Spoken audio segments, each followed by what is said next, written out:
Or look at the same issues from the point of view of the parent. If you want to give your child a special chance, there are different ways you can do it. You can buy him an education that will give him skills enabling him to earn a higher income. Or you can buy him a business. Or you can leave him property, the income from which will enable him to live better. Is there any ethical difference between these three ways of using your property? Or again, if the state leaves you any money to spend over and above taxes, should you be permitted to spend it on riotous living, but not permitted to leave it to your children? The ethical issues involved are subtle and complex. They are not to be resolved by resort to such simplistic formulas as fair shares for all. Indeed, if you took that seriously, it's the youngsters with less musical skill, not those with more, who should be sent to this school in order to compensate for their inherited disadvantage.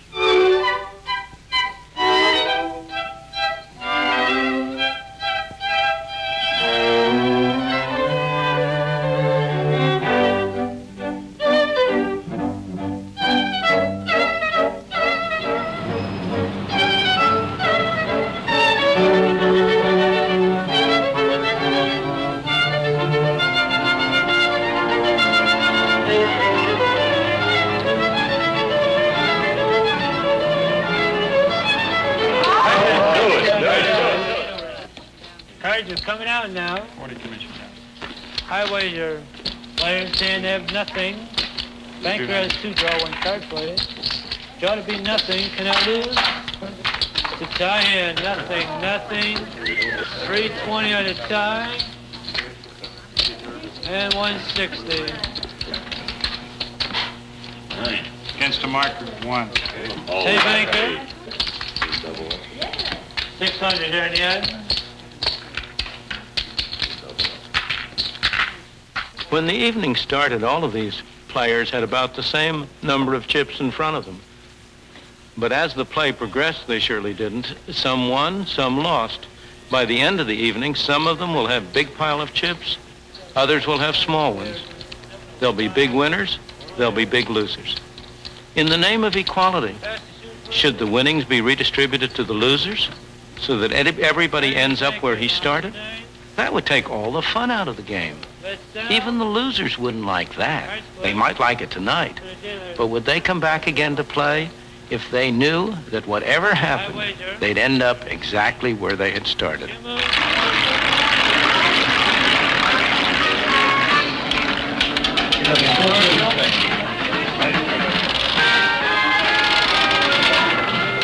We're only 1 minute away from double jackpot time. When we're into double jackpot time, watch double jackpot board. With the number of your slots and one double jackpot. Now select your favorite machine, check your change, and listen to the horn after the countdown.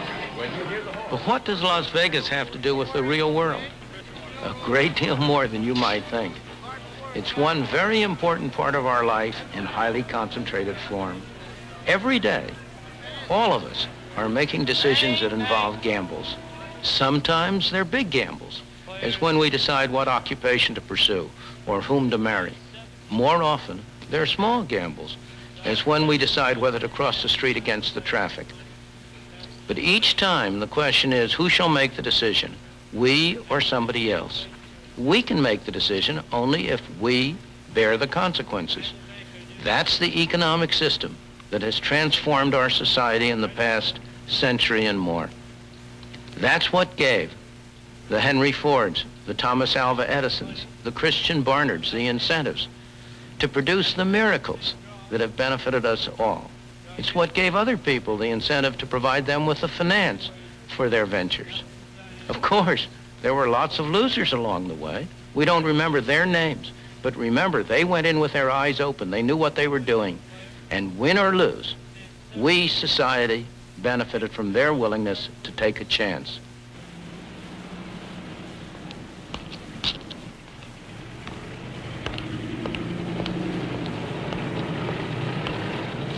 Lensman Allman has an idea. He's taking a chance. Who knows? I suppose it's possible that we might all benefit from it one day. But that isn't why he's taking a chance. He's doing it just because he wants to get rich.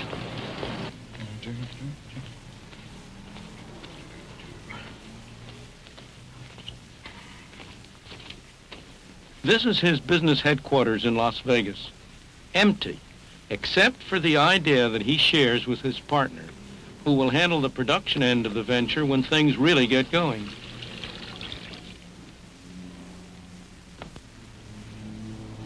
Well, the idea is that if you have an oil spill in the ocean or in the river, you want to try and get it under control. And what I'm going to simulate here is put some of this oil down. There's your oil spill of major proportions. Now, this product, what I can do is, unfortunately, what I can't show you here is that if you put this product down with the application system, you ring the oil spill in such a manner.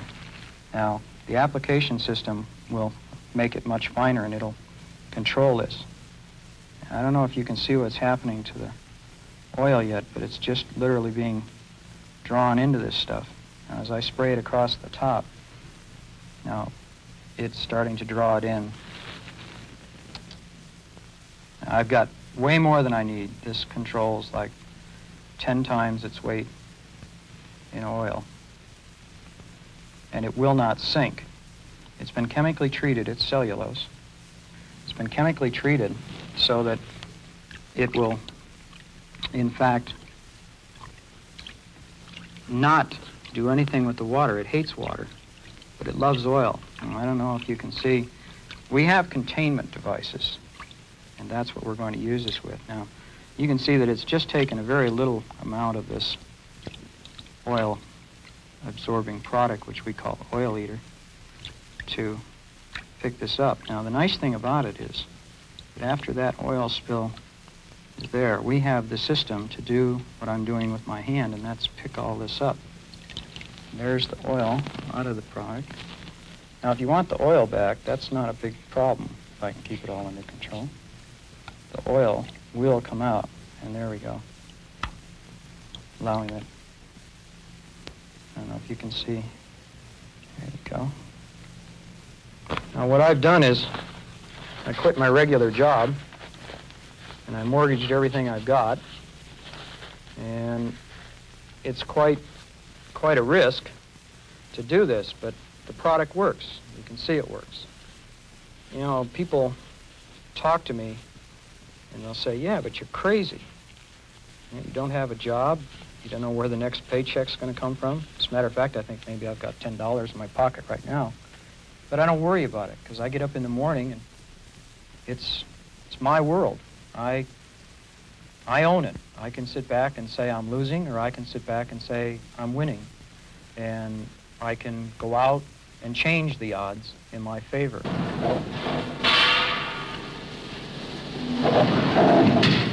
People who are free make their own choices.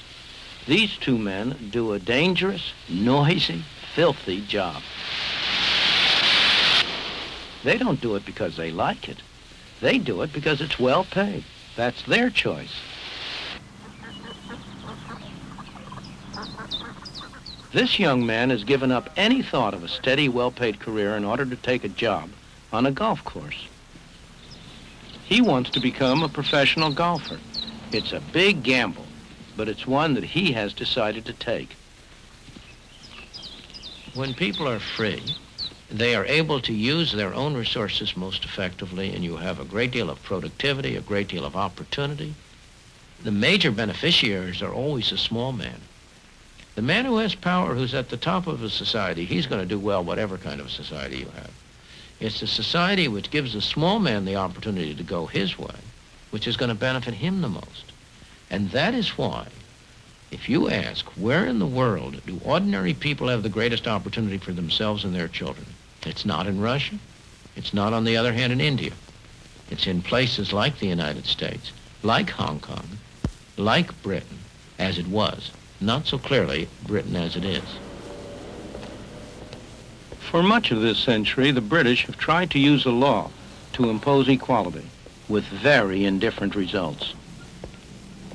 The failure of the drive for equality is not because the wrong measures were adopted, not because they were badly administered.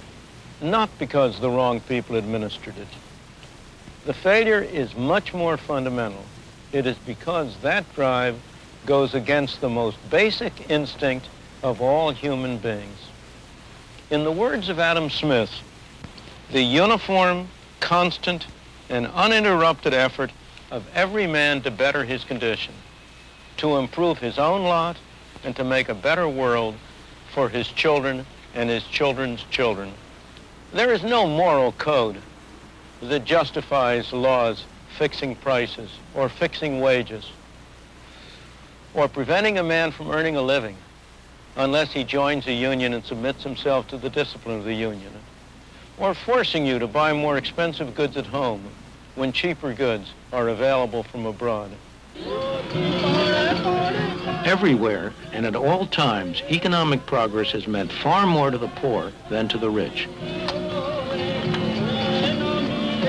Wherever progress has been achieved, it has relieved the poor from back-breaking toil. It has also enabled them to enjoy the comforts and conveniences that have always been available to the rich.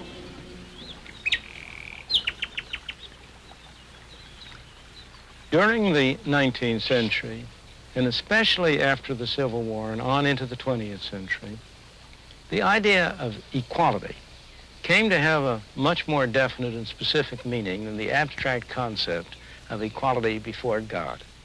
It came more and more to mean that everyone should have the same opportunity to make what he could of his capacities, that all careers should be open to people on the basis of their talents, independently of the race or religion or belief or social class that characterized them.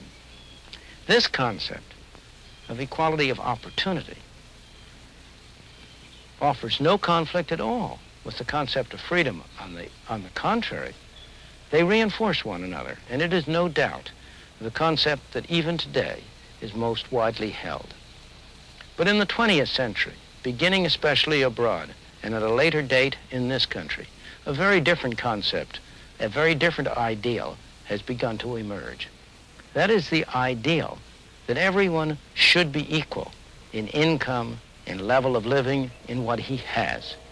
The idea that the economic race should be so arranged that everybody ends at the finish line at the same time, rather than that everyone starts at the beginning line at the same time. This concept raises a very serious problem for freedom. It is clearly in conflict with it, since it requires that the freedom of some be restricted in order to provide greater benefits to others. The society that puts equality before freedom will end up with neither. The society that puts freedom before equality will end up with a great measure of both.